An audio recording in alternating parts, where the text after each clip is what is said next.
Olá pessoal, tudo bem?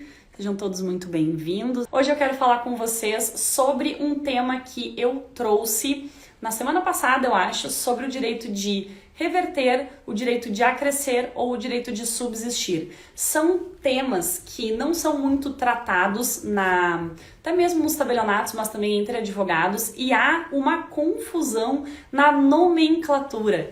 É muito comum a gente falar no direito de acrescer quando é o direito de reverter, falar no direito de acrescer quando é o direito de reverter e no direito de reverter quando é subsistir. Ou seja, até mesmo os próprios tabelionatos têm essa confusão. A gente pega escrituras públicas mais antigas e verifica que tem um nome quando na verdade significa outro. E é exatamente por isso que eu queria falar um pouquinho destas três situações, também uma questão mais tributária delas. Por quê? Porque a gente tem algumas questões que, tributariamente falando, não é benéfico na atual situação do Brasil e na atual situação também de legislação estadual do local onde você está. Eu falo com conhecimento da parte aqui do Rio Grande do Sul, porque afinal atuo no Rio Grande do Sul nessas partes mais tributárias, então é importante que vocês conheçam a possibilidade de haver tributações desnecessárias em função de algumas destas cláusulas. E aí eu quero falar com vocês primeiramente, o direito de reversão previsto no artigo 547 do Código Civil. O que acontece no direito de reversão? A gente tem uma possibilidade de, no momento em que eu faço a doação para uma pessoa, né, e normalmente quando a gente pensa nesse tipo de doação, a gente pensa entre pais e filhos, então quando há a doação do pai para o filho, eu inserir uma cláusula do direito de reverter. O que significa isso? Significa que se meu filho vier a óbito antes de mim, eu consequentemente tenho o direito de retomar esse imóvel. Esse imóvel não vai para um terceiro, esse imóvel não vai para os herdeiros do meu filho, que muitas vezes, né, pessoal, essa situação ela automaticamente iria para os próprios pais, os ascendentes. O que acontece? Quando eu tenho o direito de reversão, eu não tenho uma necessidade de inventário, eu não tenho uma necessidade de contratação de um advogado. Eu simplesmente, através de uma cláusula e de um pagamento de imposto, eu retomo esse imóvel. E aqui é importante a gente saber que o direito de reversão, ele pode ser tributado no seu estado. Por isso que eu coloquei, eu conheço o meu estado, verifique no seu estado qual é o seu entendimento a respeito disso. E você vai ter que, dentro do seu estado, verificar se tem essa tributação ou não. Aqui no Rio Grande do Sul, existe a possibilidade de isenção desse tributo. Na verdade, não é isenção, é não incidência, tá? Por quê? Porque lá no regramento da legislação tem uma situação que enumera que se o doador, né, o receptor, ele é o mesmo que efetivamente instituiu a doação, não se paga a volta dessa situação, ou seja, na reversão eu não pago essa questão. E aí, consequentemente, é até um benefício eu ter essa possibilidade de reversão, especialmente por não ter a tributação, por ser um mero requerimento junto ao registro de imóvel. É claro que a guia será feita, que a gente chama de DIT, tá?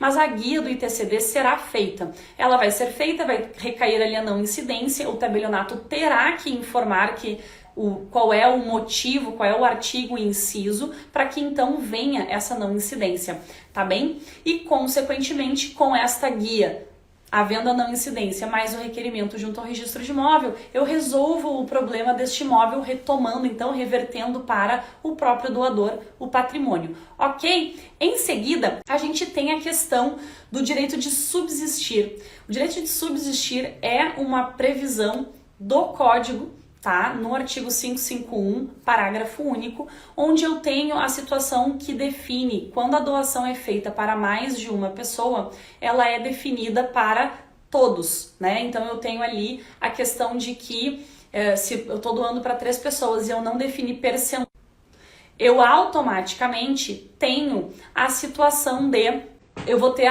1/3 para cada um. Eu posso definir de forma diferente? Posso. Automaticamente, quando eu defino de forma diferente, eu vou ter que colocar isso na escritura pública. Mas o que a gente está falando aqui é do parágrafo único. O parágrafo único, ele fala que quando esta doação ela é feita para o casal, há o direito de subsistir. O que significa isso? Significa que se a doação foi feita para o casal e não somente para uma das pessoas do casal, se um deles vem a falecer, eu tenho o direito de remanescer aquele percentual que o meu cônjuge tinha. Então, eu e meu marido somos casados por um regime que o patrimônio doado não se comunica, né? Vamos ali comunhão parcial, separação total, separação até obrigatória. Quando é uma doação, não há uma comunicação e, consequentemente, eu recebo sozinha esse imóvel. Eu não vou ter o direito do 551, parágrafo único. No entanto, vamos supor que essa doação venha dos meus pais. Meus pais resolvem doar um imóvel para nós dois, porque eles entendem que nós dois temos direito de receber esse patrimônio, não somente eu, eles gostam do meu marido e fazem então essa doação aí para mim e para ele. E lá na escritura pública vai constar donatários Patrícia e Miguel e, consequentemente, na hora da doação vai dizer que doa ao casal de Patrícia e Miguel o imóvel X ou Y. E, consequentemente, o que vai acontecer nessa situação? Se eu vier a óbito, o meu marido não precisa fazer o inventário dos 50% desse patrimônio. Por quê? Porque está lá no 551, parágrafo único. Automaticamente eu vou ter a possibilidade de fazer essa subsistir, né, de subsistir a esse direito e a essa doação, porque previsto no parágrafo único. Eu não preciso mencionar o 551, parágrafo único na escritura pública, porque está previsto em lei. Já diferentemente do direito de acrescer, que o direito de acrescer só existe lá no usufruto e ele exige a inserção dessa informação lá na escritura pública.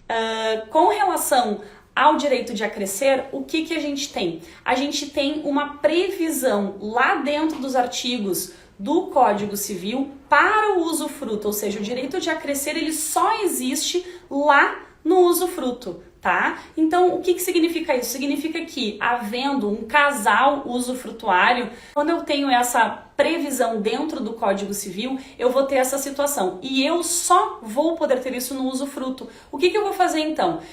Vamos supor aqui, eu e meu marido somos casados e resolvemos doar a nua propriedade para... sei lá, meu irmão, vamos lá na propriedade do imóvel que a gente comprou. Aliás, a gente já tá quase dando o imóvel, de tanto problema que tá dando naquele apartamento, mas a gente vai fazer então a doação da nova propriedade para o meu irmão. E a gente define um direito de acrescer. O que significa isso? Se eu vier a óbito, o meu marido tem o direito de acrescer os 50% de usufruto que eu tinha. Ou seja, ele vai complementar e vai passar a ter 100% do direito de acrescer. Então, nesse sentido, o que acontece? Eu vou ter uma tributação de 50% do usufruto. Isso acostumava acontecer muito aqui no Rio Grande do Sul quando não havia tributação. A legislação ela mudou em 2015 e anteriormente a 2015, se eu não me engano, foi 2007 ou 2008 que mudou. A partir de 2008, o direito de acrescer não ficou benéfico em termos financeiros aqui no Rio Grande do Sul, porque o direito de acrescer, ele consequentemente vai para a tributação. E aí eu vou ter que pagar 50% de um usufruto, que aqui no Rio Grande do Sul é sobre 100% do imóvel, não tem aquela questão de 1/3, 2/3 como tem em outros estados. E aí a pessoa vai pagar 50% da avaliação total do imóvel para reverter, já falei errado, para acrescer no patrimônio, no usufruto daquele cônjuge supérstite, não necessariamente cônjuge, né? Eu poderia ter ali uma situação onde eu faça uma doação de usufruto para 4 pessoas e a doação de uma propriedade para outra pessoa e, consequentemente, inserir o direito de acrescer também. Isso poderia acontecer, tá? Então, nesse caso, o direito de acrescer aqui no Rio Grande do Sul não faz sentido. Quando a gente fala que essa situação ela é de pai para filho, então nesse sentido, se é um casal que ficou com usufruto, né, pai e mãe, doaram a numa propriedade para o filho, não faz sentido eu fazer um direito de acrescer de um marido para o outro, porque a outra pessoa já vai ter 50% do usufruto, ou seja, ela já vai ter o direito de estar lá dentro. E, consequentemente, a gente vai ter aí uma situação na qual eu eu vou pagar 50% de imposto desnecessariamente, porque o meu filho vai ter 50% da plena e 50% da nua. Ele não vai poder vender o patrimônio sem a minha autorização e sem efetivamente passar pelo meu crivo. Então, nesse sentido, hoje não faz muito sentido o direito de acrescer pelo custo, tá? E não pela situação específica da forma legal prevista. Ela é muito interessante, são formas, né? Os 3 direitos aqui que a gente está falando são formas super legais da gente poder trabalhar, inclusive como advogado, e trazer essas possibilidades. Deixa só eu ver aqui os comentários, pessoal.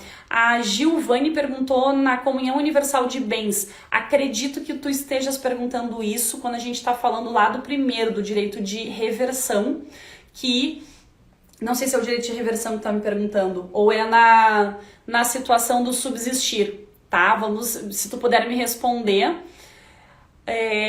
A Giovanni perguntou, no direito de subsistir há tributo? Aqui no Rio Grande do Sul, não, tá? É previsão legal, não tem tributação sobre esse direito de subsistir. É uma mera transferência de um para outro. E aí, nosso sistema aqui no Rio Grande do Sul, ele tem lá nos pedidos de não incidência, ele tem o artigo 551, parágrafo único. É uma forma de não incidência da própria DIT lá que o sistema tem. Novamente, você vai ter que verificar com base na situação do Estado. Assim como o direito de acrescer que eu trouxe por fim, aqui tem, porque teve alteração legislativa e eles fizeram isso, mas em outros estados pode ser que não tenha. Então, esses 3 direitos, eles são de extrema importância para que você conheça a legislação estadual e possa ofertar isso como um benefício ao seu cliente, e especialmente em casos em que não é a comunhão universal de bens. Eu acho que a Giovanni falou da comunhão universal de bens na questão do 551, parágrafo único. Pelo próprio regime já se comunica. O que a gente indica aqui é que se coloque sempre na escritura pública ao casal de, mesmo que só um vá assinar, o casal receba ali, porque a própria comunhão comunica, mas fica melhor de se discutir isso com o próprio registro de imóveis, né? Às vezes o registrador entende que por não estar o casal de, ele entende que a doação foi só para um, não havendo o direito de subsistir. Tá bem? Acho que é Gustavo, né? O Guca, escreveu, para exercer o direito de subsistir com o falecimento, precisa requerer para constar matrícula? Com certeza, tá? Princípio da rogação no registro de imóveis. Tudo que acontece previsto em lei tem que ser rogado, pedido ao registrador que ele faça, ele não faz de ofício. Então, sim, você vai ter que fazer e vai ter que apresentar a guia de isenção ou pagamento do direito de subsistir. Tá bem? A Giovanni falou na reversão, mas a reversão é quando retoma para quem doou. Então, na reversão, a gente tem que pensar aqui, Giovanni, que se foi o casal que doou, retoma para o casal que fez a doação. E a gente tem que pensar sempre no regime de bens, né? Se há, por exemplo, uma comunhão parcial de bens, onde há somente a vênia conjugal numa doação, porque vai ter que ter a vênia conjugal, automaticamente vai retomar ao cônjuge que era proprietário e não ao casal. Agora, se é uma comunhão universal ou se o imóvel foi adquirido na constância do casamento e está sendo doado a um terceiro e é o casal que está doando, automaticamente esse patrimônio volta ao casal. Tudo depende da situação que deu origem e o regime de casamento, tá bem? Na reversão existe sim, mas vai depender da situação prevista ali. Na universal sempre vai ser o casal doando, consequentemente o casal recebendo. Tá bem, pessoal? Um excelente resto de semana para vocês e até a próxima Short Notarial. Um abraço!